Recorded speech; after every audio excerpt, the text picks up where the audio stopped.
Welcome to FYI, the For-Your Innovation Podcast.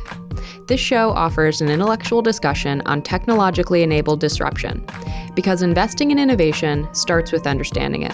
To learn more, visit arc-invest.com. ARC Invest is a registered investment advisor focused on investing in disruptive innovation. This podcast is for informational purposes only and should not be relied upon as a basis for investment decisions. It does not constitute, either explicitly or implicitly, any provision of services or products by ARC. All statements made regarding companies or securities are strictly beliefs and points of view held by ARC or podcast guests and are not endorsements or recommendations by ARC to buy, sell, or hold any security. Clients of ARC Investment Management may maintain positions in the securities discussed in this podcast. Hey everyone, welcome back to FYI, ARC's For Your Innovation Podcast, where we talk about how the world is changing and where is it going. Today we're joined by Gary Vaynerchuk. Gary is a serial entrepreneur. He's a 5 times New York Times bestselling author. He's chairman of VaynerX, CEO of VaynerMedia, CEO of VaynerSports. He's also an angel investor. He's been an early investor in companies like Twitter and Facebook. I'm going to interview Gary with my colleague, Nick Gruss. Nick is an ARC analyst. He's our expert on all things social media, gaming, and entertainment. I'm Tasha Keeney, ARC analyst. I cover autonomous vehicles. I work with Nick on our e-commerce research. And we're so excited to talk to Gary because for those of you that know him, Gary is a visionary. He has hot takes. He's going to tell us where the advertising world is going, how social media fits in, how the creator economy fits in, and what is the future of this world going to look like. So with no further ado, let's get to Gary. Hey, Gary, thanks so much for joining us today. I'm here with Nick, who I believe is sitting in a room full of things that you've actually convinced him to buy, from Pokemon cards to wine. But, really what we're here to talk about today is we'd like to know from you sort of what the future holds. What are people missing? At ARC, we cover disruptive innovation, which I've heard you say is you think is just being practical. Yes. In your businesses. So, as we look at this wild year in the digital economy and sort of look at the future of the ad space, we have consumers sitting at home, multitasking, using their connected TVs while they're on Twitter and other platforms. How do you think of sort of that juggling and sort of that share going forward and sort of who loses, who wins out? What is sort of the future state of that? It's an interesting question given the context of who I'm making an assumption of is listening to this. As a in perpetuity owner of my own businesses with the ambition to buy the New York Jets football team, I play a very, very, very different game than a lot of the potential listeners of this show, given the context, right? And so much of my money has been made on my ability to wait 7 years for something to happen versus being held accountable for what's going to happen in 90 days or max, 500 days, right? So I could, I'm going through this very interesting period in my life where I'm like, man, I'm definitely not so smart in comparison to all these people. I just have the luxury of knowing how to stay alive to take advantage of it when it happens. I don't think there's a single person listening right now that is confused that OTT and streaming is 100% doing to cable and network what cable and internet did to network, what cable did to network, what network did to radio. This is like, every single person in your and my organization and listening to this right now would probably bet the whole farm, their kids' health, on a decade from today, things look a lot more like Disney Plus and Netflix and Hulu than they look like ABC or CBS or CNN. And so I think the winners are the ones that are in a financial stable position to be able to invest in streaming and take all that advertising dollars that are inevitably going to come behind it. And the losers are the ones that are romantic or financially stuck in, milking what they have. It's very common sense Fortune 500 publicly traded company logic versus reality of the speed of innovation that's happening with the internet. Meaning, if you're the CEO of Procter & Gamble and or of, a large media conglomerate, out there, Epic, or something of that nature, where you're not going to be in this seat in 9 months or 18 months because you've decided for your family and yourself, and you're striking all your stock options within 24 or 36 months after that day. And what you're doing is you're holding your breath and making no investments so that you can maximize your personal economics 41 months from now. But if you own the family business of Viacom, you'd never do that because the consumer has told you what's already happening. So I think the winners are the ones who can or are empowered by being historically correct. Look at themselves as, I'm going to be in this position for 6 years, so let me do this now. Ones that feel that they know how to manage the street to take the punch in the gut on the upfront capital they're going to have to deploy. Quibi's going to scare the shit out of people, right? Because you have the macro strategy of streaming is real. That's like me telling everybody who's listening to become an NBA basketball player because it's going to be $1 billion contract in the future. You have to be good enough to be an NBA basketball player. So it's not just deciding to do Peacock. How well is NBC going to execute Peacock? It's not just saying that the fragmentation of OTT is upon us and the IP within it. Like tomorrow, the Kardashian family can start K and probably do quite well, but they'll have to execute as well as Kylie's beauty brand, not as well as a million other things we've seen fail, even though the ingredients are there. They didn't have the cook to cook it. Yeah.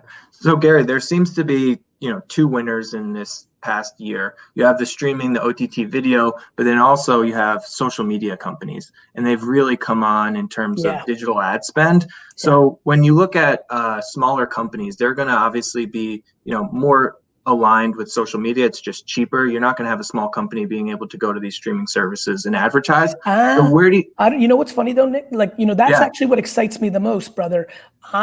If OTT is biddable, you're going to find small businesses running commercials on Friends. That's a good point. Yeah. Right. And to me, the great luxury of my career at being 44, being young, is I've already had real significant chapters in very small SMB family liquor store business that I grew quite a bit, a very big chapter in Silicon Valley where I did a lot of smart investing, and then now really deep in Fortune 500 consumer land and B2B land. It's going to be pretty cool. I think of Gary at 22, knowing that Hulu ads are underpriced, running commercials for a one-store liquor store against the Wonder Years. That's the coolest shit ever, right? So, but to your point, I think what you're going to see is, look, I couldn't be more uncomfortably bullish on OTT and social over network and traditional. I think the delta is extreme. I think common sense is the great missing anecdote of the business world. Yeah. And I think reporting and short-term financial arbitrage is why, and I see it everywhere. But I think those two platforms are going to continue to be huge winners. And I would tell you that this year, them winning is not an enigma because of the political year or because of COVID. This is the preview, not the anomaly. Right. And so if you look at one of these small businesses that want to spend on streaming, OTT, or social, where are you directing those dollars today? Where's the best bang for your buck in terms of platform spend? If you're a tiny, tiny business, it's LinkedIn and TikTok because they are organic reach too. Mm-hmm. So organic is something we don't talk a lot about, but it's absolutely the place where everybody fails.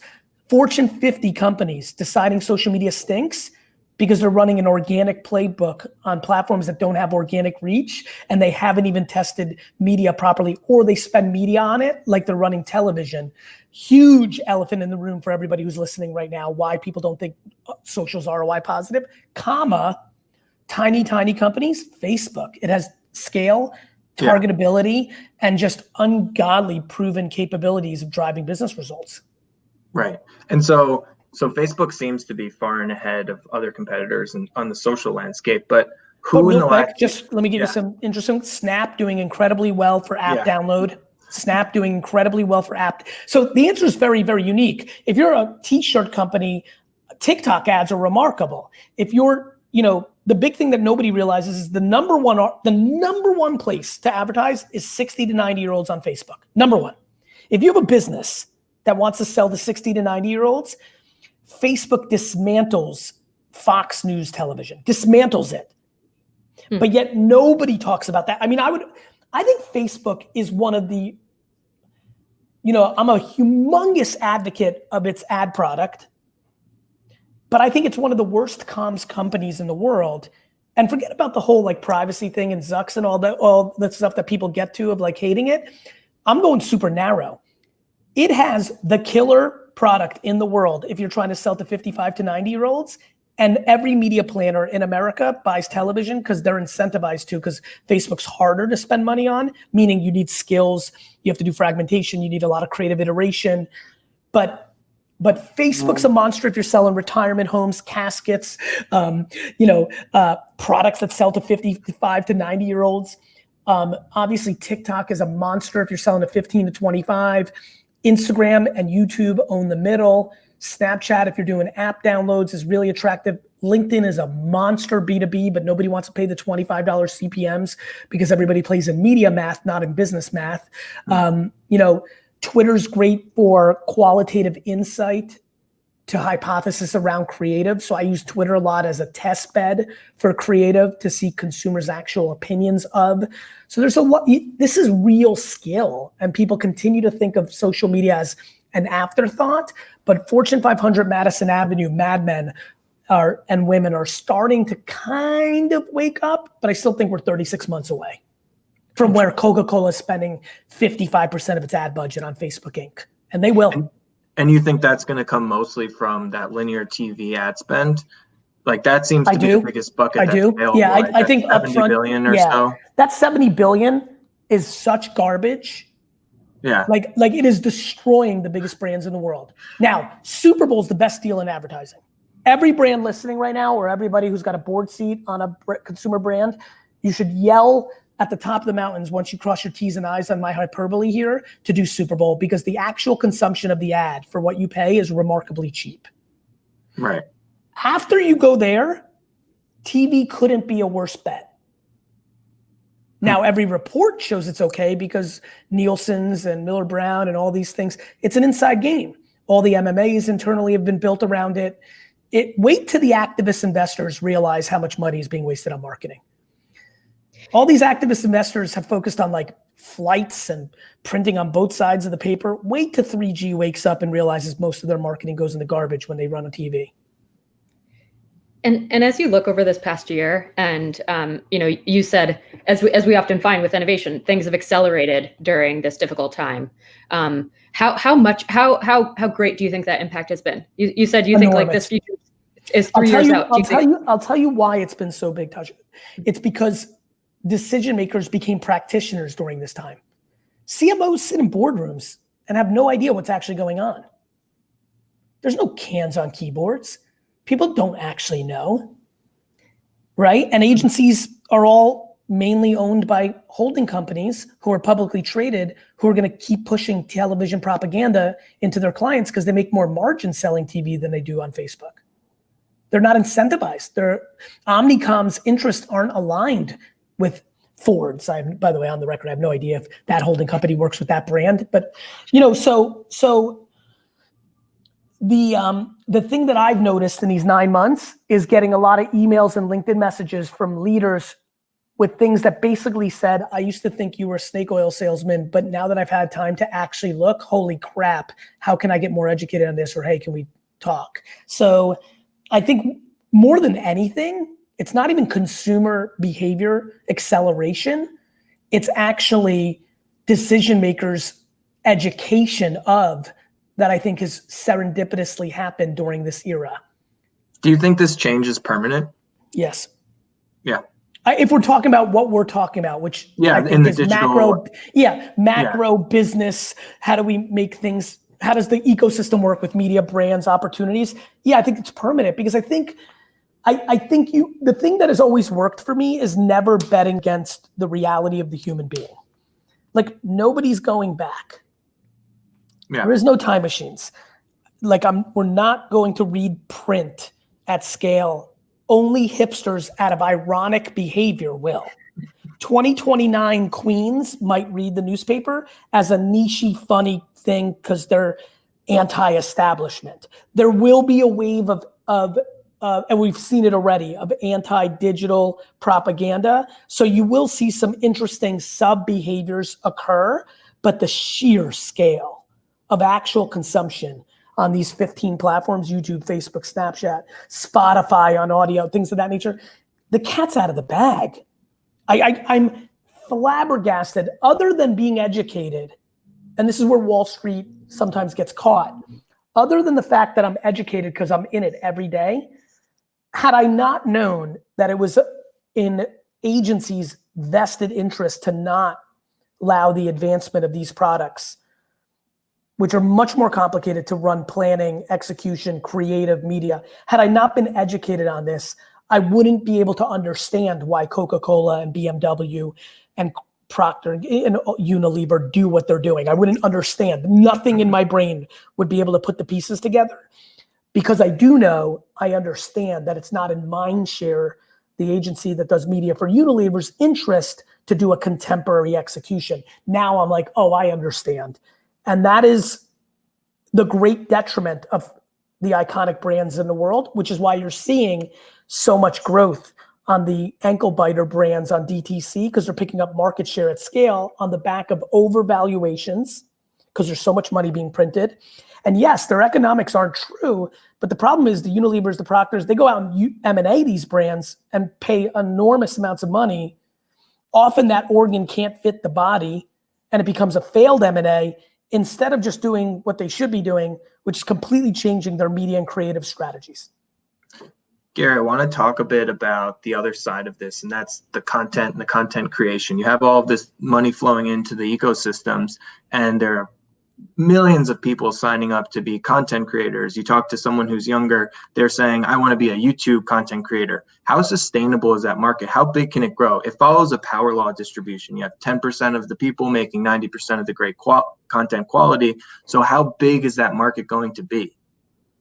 As long as the internet is the foundational infrastructure of our society, and as long as it doesn't get over-regulated, the answer is in perpetuity, until it takes all the money out of the ivory towers. Yeah. Is TikTok, though, the TikTok really opened my eyes this year in terms of democratizing content creation. And I think of that as a really powerful shift in the market. Is it allowing, is it breaking down barriers for people to create great content? Of course. It started with Instagram and Snapchat. You started to see subtle training wheels be put on content. Mm-hmm. I would argue in a lot of ways it started with MySpace, which is true, but think about this, Twitter. Twitter comes along and creates a restriction because of SMS protocol and creates a 140 character game, which inherently creates a filter. So it really worked for a guy like me that is very hot take driven and very kind of like good at that thing. And that's why I grew. And other people who were more long-winded really didn't even come onto the platform for a long time because they felt so suppressed by that restriction. Then you had Instagram that made everybody a better photographer. Literally a filter that literally just one little thing, photos, filters, and it exploded because it was training wheels to become a better creator. Then Snapchat came along, stickers, AR, right? Made people, to your answer, better content creators. TikTok infuses music, which inherently makes everybody much better. That becomes a bigger training wheel, and all of a sudden people can come in. So you've seen the last half decade even actually become a game where, unlike Facebook, which was the dominant player, and even to some degree Twitter, even though that had that restriction, the platforms that have gone on to become the next big player have given people a tool to create. And I think this will eventually lead to things that look like, what would Adobe look like if Adobe got very light and was the front end of a social network? Like, where this is all going is an incredible suite of tools that are very fast and lightweight that allow us to make movies, it feels like, right? You would think that YouTube is set to put an incredible upfront production product that could really take its platform, or the way to innovate and actually become the next YouTube is to be YouTube with an incredible AI, ML, or just an incredible execution of tools. This has been one big game of who can bring the most tools to make the best creative, or help people that are average become better, or better become great, or great to become all time. Boom, boom, boom. That's what's happened for the last 10 years. Yeah, TikTok does seem to get a lot of roots from YouTube. It was just built for mobile, right? YouTube is built, or YouTube was built for desktop. and this is what we've seen. YouTube has done an incredibly bad job of innovating. Like, YouTube had all the permission in the world 5 years ago to come out with something called Y or YT or whatever the hell they wanted to call it, and really build TikTok. But a lot of people try to defend the fort instead of putting themselves out of business. Mm-hmm. Yeah, that's a good point. I want to change tunes here a bit because you do so much.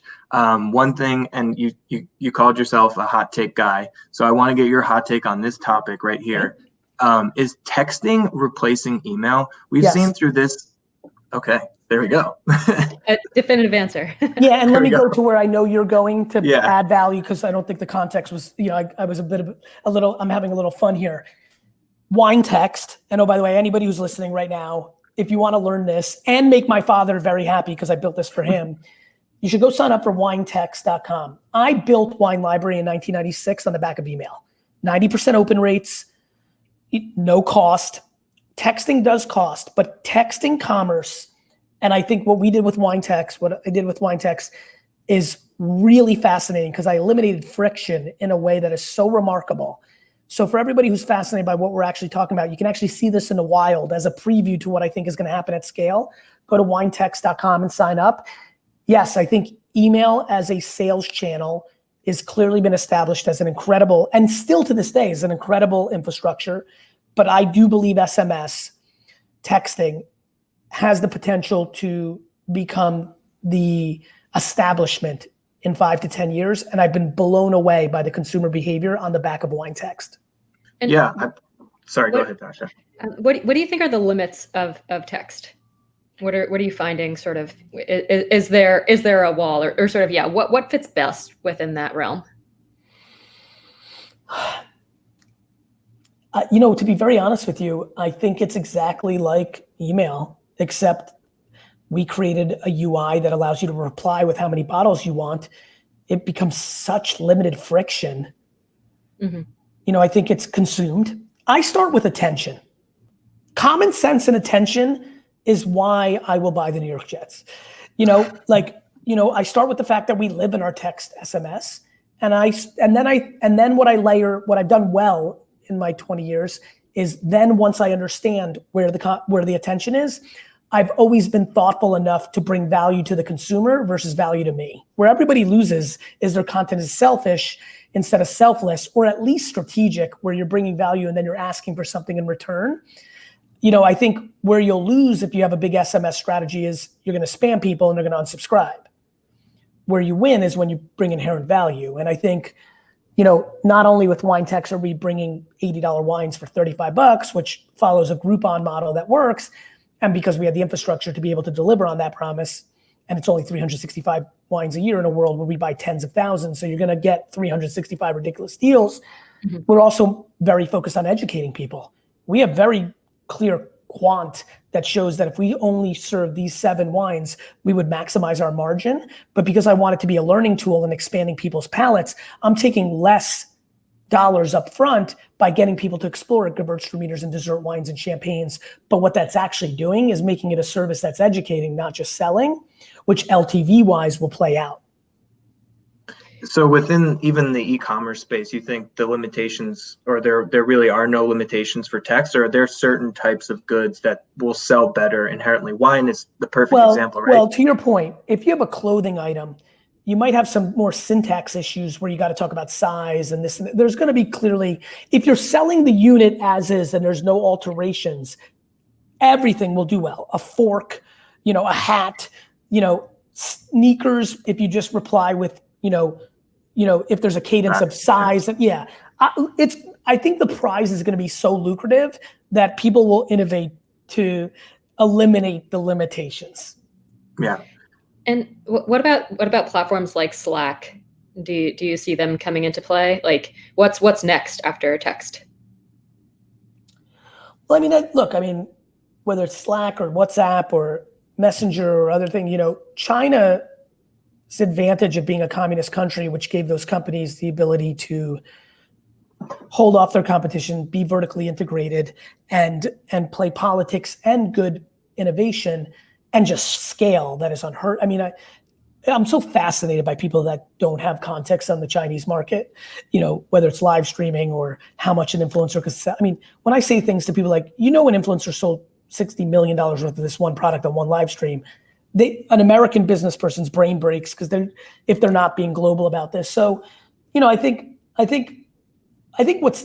think there's a ton of innovation in the American market. Let me phrase, outside of the Chinese market around live. I think there's a ton on that.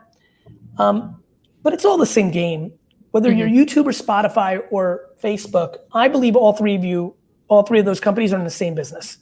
Yeah. They need to show me that they can vertically integrate with retail. I'm shocked that nobody's bought Target yet. Like I'm convinced that Facebook or TikTok or that somebody in content buys Target. I think Walmart going to the TikTok route makes a ton of sense. It's what Amazon has over everybody. I'm stunned by the big tech companies' lack of understanding that retail is a component of the stack. And so I think Target's a huge target for M&A activity from a Facebook or an Apple or a Spotify, because I think retail is an actual part of the macro stack of the biggest companies in the world. And I think you can see that with Amazon's leverage. You can see that, with content. Amazon Prime is a leverage point against, the video product against selling on its site. Walmart's going to need to replicate that. Facebook's going to find itself. Facebook is incredible in M&A around its core strength of attention, but I think they have to integrate hardware and retail to be a full stack monster. And so I'm waiting for the companies in America to wake up to that full stack. And we've seen it with Amazon's seen it the most. Prime, Whole Foods, these are not by accidents. And I think Bezos continues to outmaneuver his competition. So how big do you think that opportunity is? We've kind of coined it as social commerce. I think that's what you're touching on here. This idea that it's you see where I'm going? I know where you're going with social commerce, live, shopping cart. It's huge. I think it extends beyond that.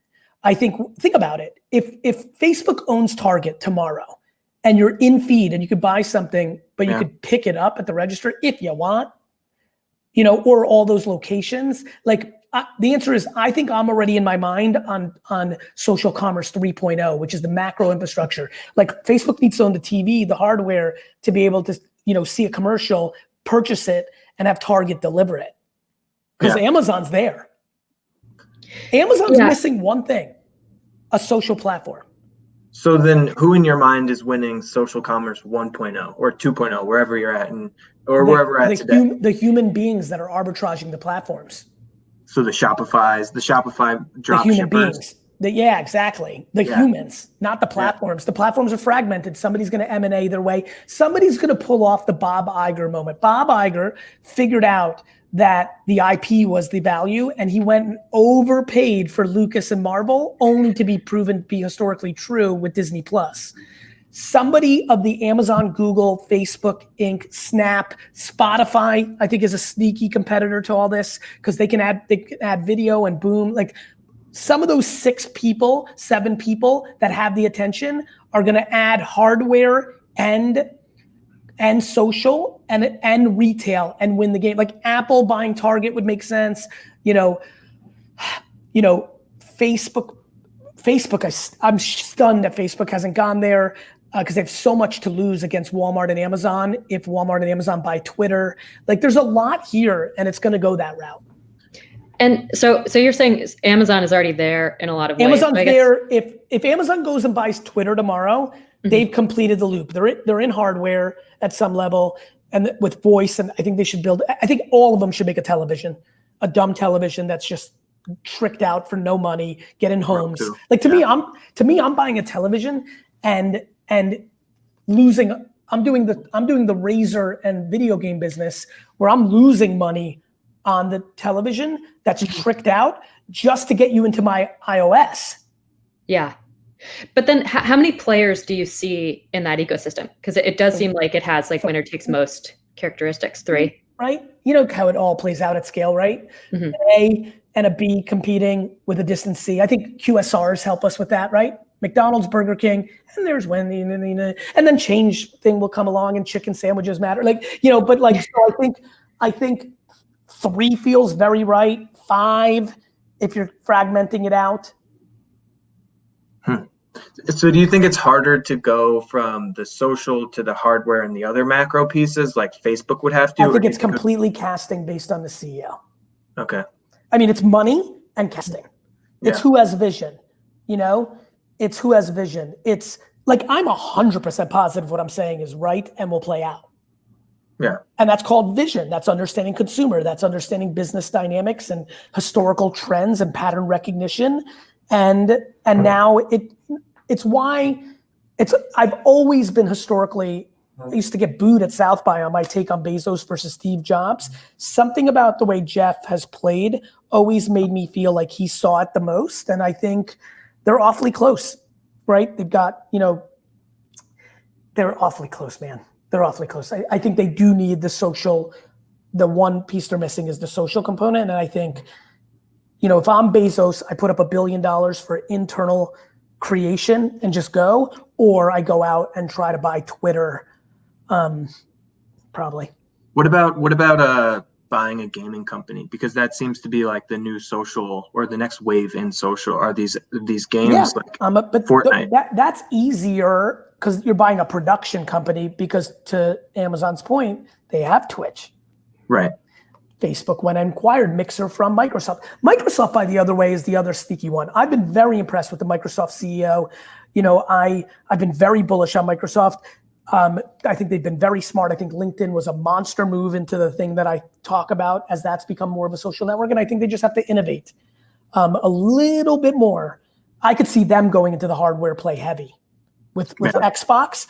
Like, come out with Xbox TV or XTV if you don't want to alienate and make it too, like, somebody's got to create the loss leader television that's stacked with their iOS. That is the game in a lot of ways, where you can do social shopping or video shopping within it. If you have the retail infrastructure, again, Microsoft launches an X television, goes and buys Target, and we're watching commercials on X television through their iOS, like a Roku or thing like that nature, and I click a button and Target's delivered. You see where this is going.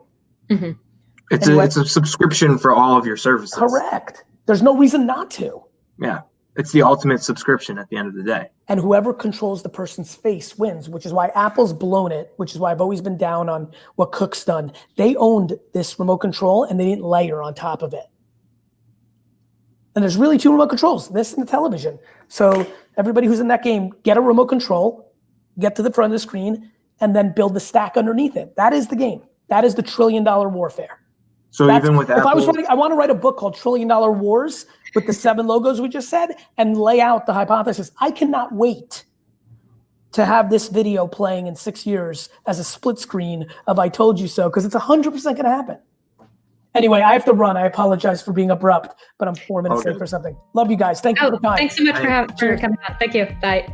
ARC believes that the information presented is accurate and was obtained from sources that ARC believes to be reliable. However, ARC does not guarantee the accuracy or completeness of any information, and such information may be subject to change without notice from ARC.